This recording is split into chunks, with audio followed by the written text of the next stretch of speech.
কাতলা মাছের সব রেসিপি খেয়ে বোর হয়ে গেছেন? তাহলে আজকে এই রেসিপিটা বানিয়ে খান।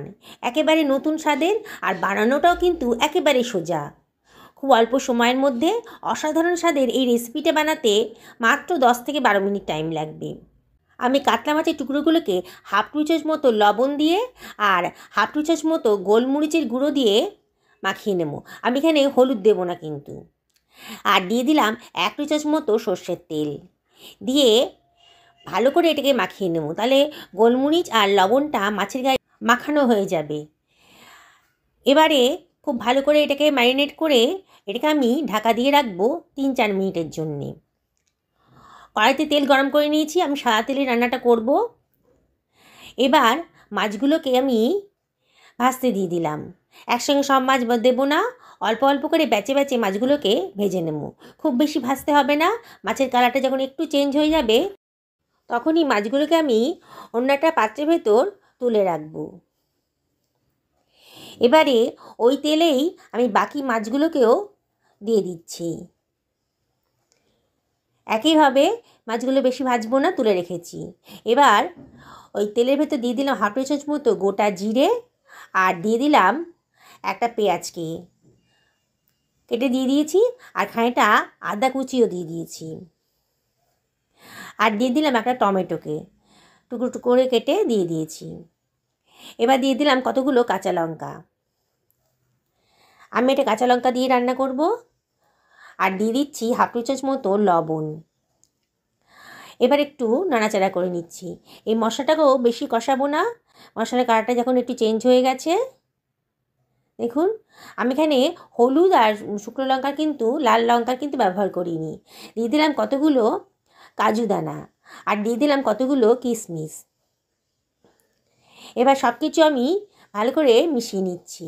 এবার দিয়ে দেবো হাফ টি চামচ মতো জিরের গুঁড়ো আর হাফ টি চামচ মতো ধনের গুঁড়ো। এবারে এর ভেতরে একটুখানি জল দিয়ে দিচ্ছি যাতে মশলাটা পুড়ে না যায়। দিয়ে সব কিছু আবারও একটুখানি ভাজা ভাজা মতো করে নিচ্ছি। আগেই বলেছি খুব বেশি কষাবো না, একটু ভাজা ভাজা মতো হয়ে গেলেই আমার হয়ে গেছে। আমি গ্যাসের ফ্লেমটা কিন্তু এবার অফ করে দিয়েছি। এবার মশলাটা ঠান্ডা করে একটা মিক্সার গ্রাইন্ডারের ভেতর দিয়ে দিলাম খানিকটা জল দিয়ে এটাকে আমি গ্রাইন্ড করে নিচ্ছি। একটা স্মুথ পেস্ট তৈরি হয়ে গেছে। বাটি দুধের মধ্যে দিয়ে দিলাম 3 টেবিল চামচ মতো ময়দা। দুধটা উষ্ণ গরম ছিল। এবার ময়দাটাকে ভালো করে দুধের মধ্যে মিশিয়ে দিচ্ছি যাতে কোনো দানা বা ডেলা না থাকে। খুব ভালো করে মিশিয়ে নিতে হবে। দুধটা সামান্য উষ্ণ গরম আছে।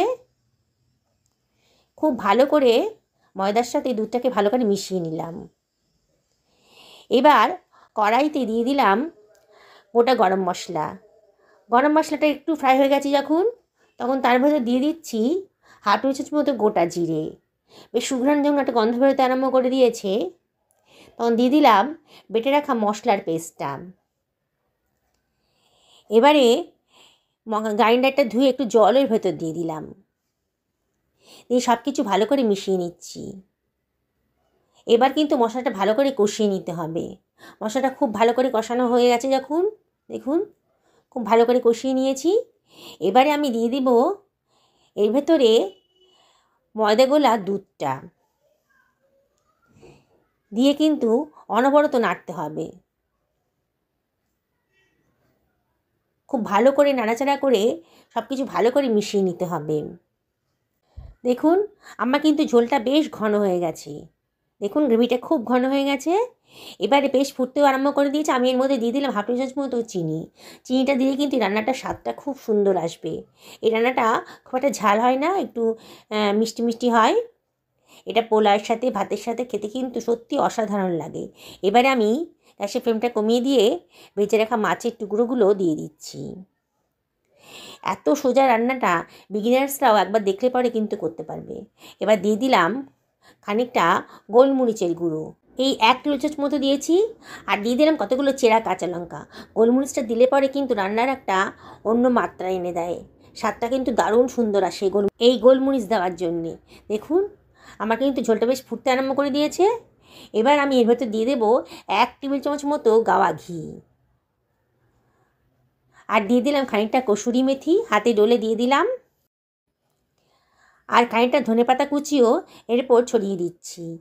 এবার আমি ঢাকা দিয়ে রাখবো 2 থেকে 3 মিনিট একেবারে লো ফ্লেমে। মিনিট 3 বাদে দেখুন আমার কিন্তু রান্নাটা একেবারে কমপ্লিট হয়ে গেছে। আমি এবার গ্যাসের ফ্লেমটা অফ করে দিয়েছি। একটু নাড়াচাড়া করে দিচ্ছি। দারুণ সুন্দর গন্ধ বেরিয়ে গেছে। ভাতই হোক বা পোলাই হোক, এত সুন্দর এত টেস্টি রান্না, আর একঘেয়েমি না, একেবারে নতুন ধরনের রান্না। অনেকেই হয়তো এরম রান্না আগে খেয়েছেন, তবে আজকে আমার মতো করে একবার বানিয়ে দেখুন। সত্যি বলছি অসাধারণ লাগবে। আমি কিন্তু গরম ভাতের সাথে এটা খেতে বসে গেছি। আপনাদের কেমন লাগলো রেসিপিটা? ভালো লাগলে লাইক শেয়ার কমেন্ট করবেন আর চ্যানেলটা সাবস্ক্রাইব করবেন।